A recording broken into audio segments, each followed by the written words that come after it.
Season 2 of Miami Vice ends with a big fiery bang and a whole lot of heartbreak for Tubbs.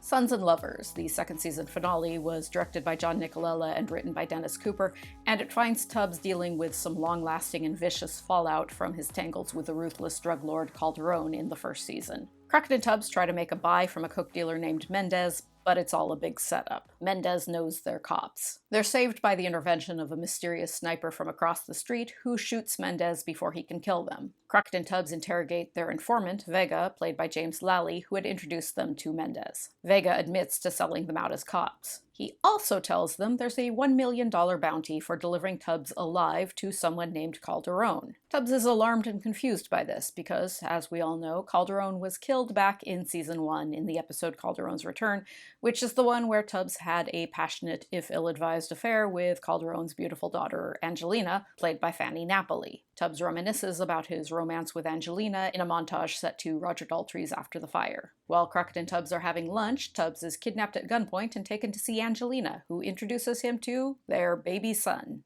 She warns him that her half-brother Orlando, who has taken over Calderon's empire, is going to try to kill Tubbs for his role in his father's death. It was actually Crockett who killed Calderon, but probably Orlando thought.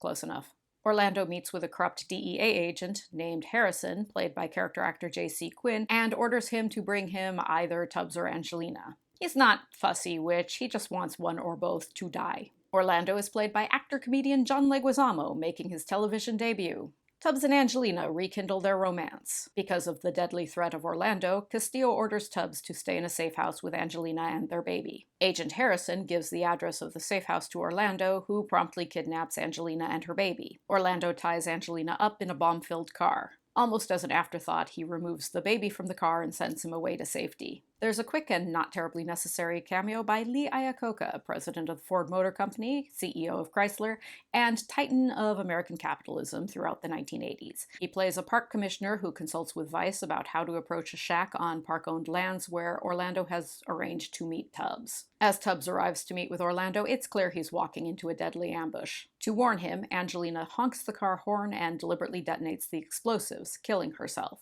Tubbs is too shocked to do anything more than stare at the resulting fireball in horror, but Crockett pops up from the back of Tubbs's Cadillac where he'd been hiding and kills Orlando's goons. Miami PD moves in on the shack, but Orlando escapes shortly before it explodes into flames. Harrison's DEA file is found in the smoldering wreckage of the shack, which leads Crockett and Tubbs to realize Harrison led Orlando to the safe house. When Tubbs and Crockett confront Harrison, he opens fire on them and tries to flee, and Tubbs ends up killing him. At the funeral for Angelina and her baby, while Long Long Way to Go, the 1985 duet from Phil Collins and Sting off of Collins's No Jacket Required LP plays, Tubbs receives a menacing delivery of flowers from Orlando, along with a message that reads, "I'll be back." While Leguizamo will make another appearance as Orlando in the Season 3 episode The Afternoon Plane, Tubbs will spend the rest of the series assuming his baby son died in the explosion. This episode is a nice way to end the season. The entire series kicked off with Tubbs moving to Miami from New York to avenge his brother's murder at the hands of Calderon.